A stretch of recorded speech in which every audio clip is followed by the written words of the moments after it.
If you can see I'm happy, I'm pretty happy today. This is quite the day. I haven't felt this good about the Maple Leafs trading since they picked up Owen Nolan and Brian Leach like a number of years ago. Fantastic deal about to be announced, as I'm about to tell you. And you know what? It's just a good day today. Hey everyone, welcome back to the channel. This is Ryan from Seaway Sports Lounge, and welcome to another edition, a special edition. This is going to be my trade review of the deal that happened today between Chicago and Toronto. It's quite the deal. Quite pleased with what happened here. It's just I'm still processing the idea that they have these extra players, and especially with the fact they've added Ryan O'Reilly and Noel Chari 10 days ago.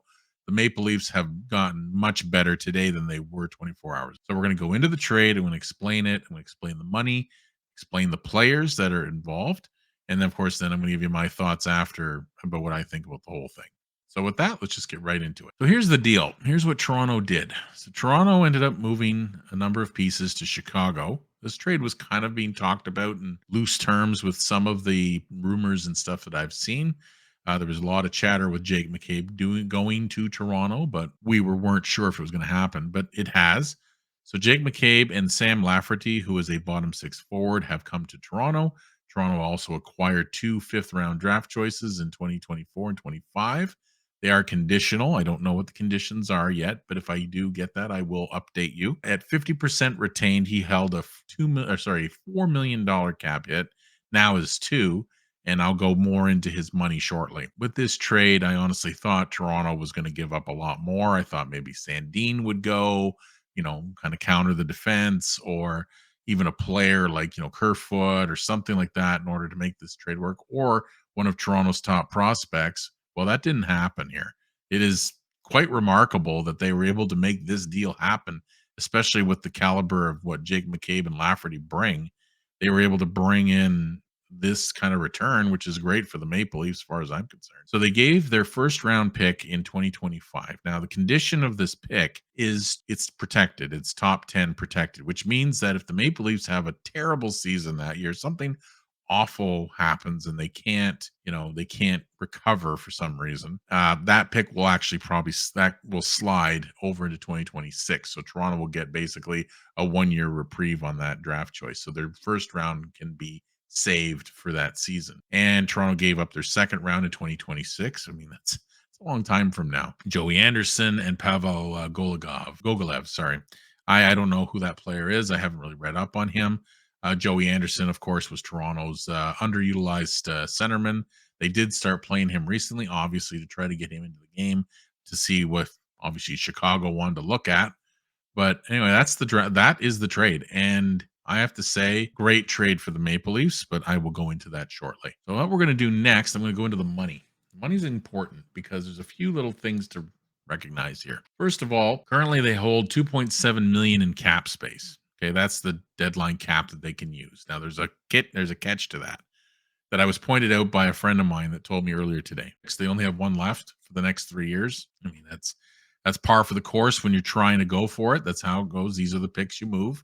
But they have a lot of draft picks still at the back end of their drafting, which they have 15 in total for the 3 years. Anyway, they basically have a number of choices still. So they're not completely devoid of draft picks. They're just a little later. Sam Lafferty himself, he is a right winger. He can play left and right wing. He can actually play center too. This guy can down to do everything. He is a bottom six forward. He's 27 years old, 6'1", 195 pounds. So apparently one of the things about him, he has speed. Now, this is one of the things that Kyle Dubas likes.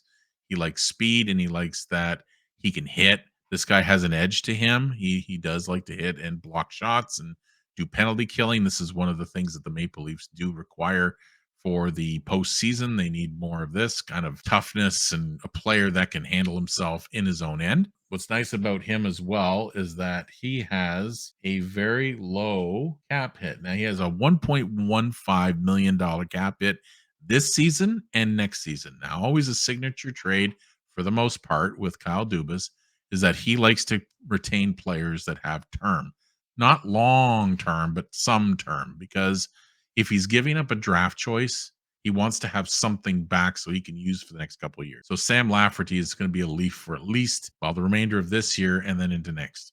So they have him for a little bit. So that's good news. But other than that, he's an excellent player. I've watched him play when he was in Pittsburgh. He was very, very effective, a good face-off man. He knows how to handle himself, like I said, in the defensive end. So all around good playoff player. That's what we need. Going back, we're going to look at the prize, of course, Jake McCabe. Jake McCabe, as I said, was very much spoken about Toronto. He was rumored quite much. The Maple Leafs were watching him often, apparently. I was listening to the Kyle Dubas press conference. I believe he was saying that they were scouting him off heavily. He's 29 years old, 6'1", 204 pounds. That's good sized defenseman. He is a shutdown defenseman. He is the equivalent to a similar Jake Muzzin. So we have another Jake, and this guy is going to play the same role as Muzzin did. He's American, and what's nice about him is that he had a $4 million cap hit. Now it's two because Chicago retained 50%. Now, when they retain 50%, it's over the entire course of the entire contract. So, what's nice about McCabe, he signed for another two more seasons after this. The Maple Leafs are going to have a top four defenseman at $2 million for the next 2 years, like basically in their lineup for a while. So, it is great. That is what you need to do. That is some good business to do. You have cost certainty because you know what you're going to get with your player.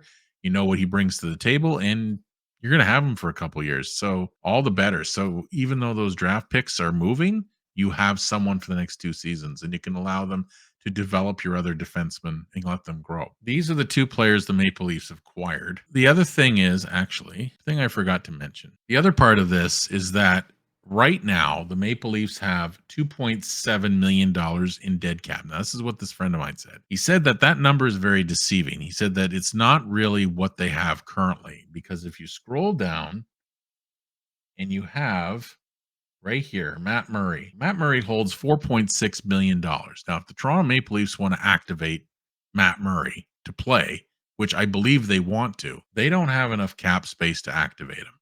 They have 2.6, he's 4.6. So they need to find $2 million somewhere to move. Now, I think the Maple Leafs are going to activate Murray because they need to see if he could withstand the remainder of the season, because if he can't, or his ankle can't hold up, because that's what's giving him the problems right now, they may need to go out and get a goaltender before the end of this deadline. Now, I don't know if they're going to do that, but if Murray can't go, or if he's having problems or a setback, they're running out of time. So, in my opinion, anyway. So they have 4.6 million here, and he is 2.6. So I think there's going to be one of two players that they're looking at to move. One is going to be Justin Hall, which is the defenseman, the right shot defenseman. He holds a cap hit of $2 million currently, and he's a UFA. Or more likely, it's going to be Kerfoot, Alexander Kerfoot. Now, the thing with Alex Kerfoot is that he holds a cap hit of 3.5, but he's still a very versatile player. He's kind of just like Lafferty. Lafferty is the center, right, left wing player.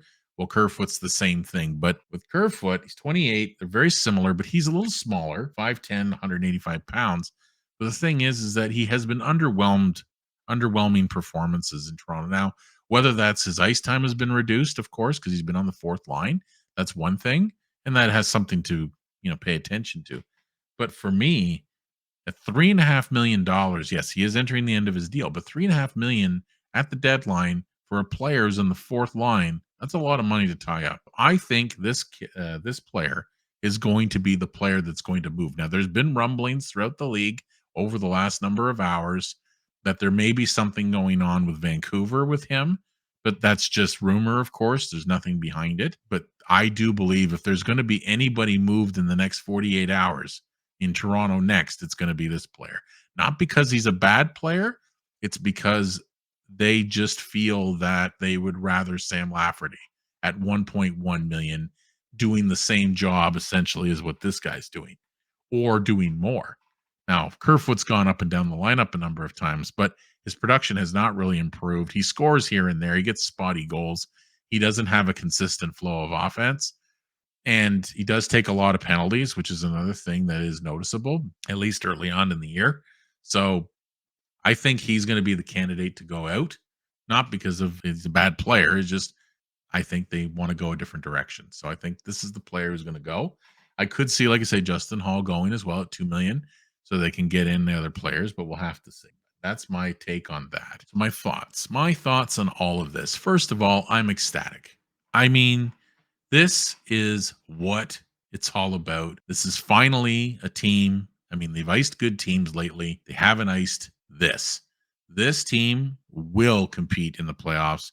This team, in my opinion, is probably one of, if not the best team, obviously in the Kyle Dubas era, how it's configured. Many people don't agree with that.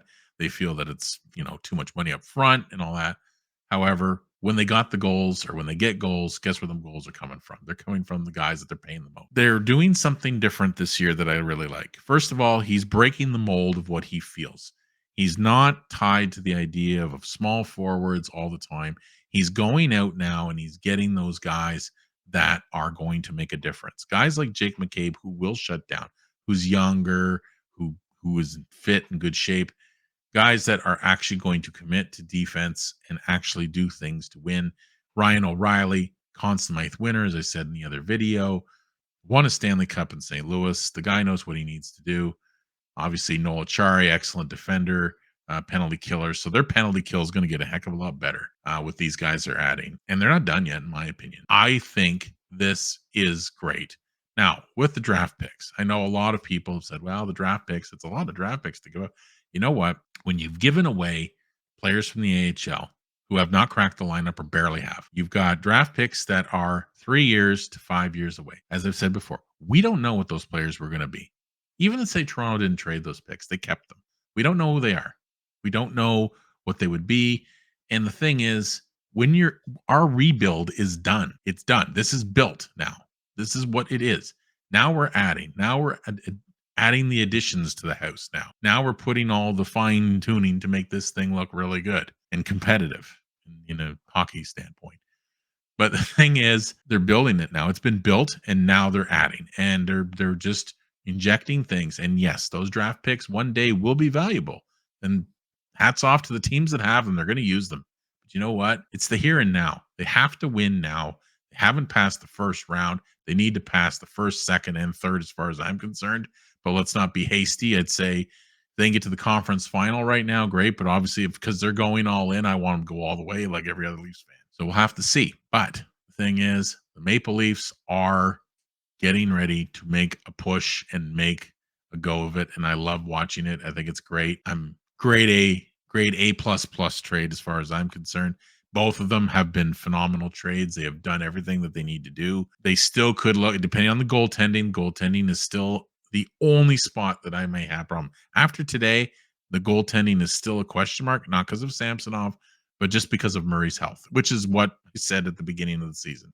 But anyway, we'll have to see what they do. We still have time. There's lots of days left still to go. Still lots of deals. They do have to move some money, as I said before. It's a matter of time. But honestly, guys, everyone, I'm happy with this deal. It's a great deal. Leaf fans should be happy.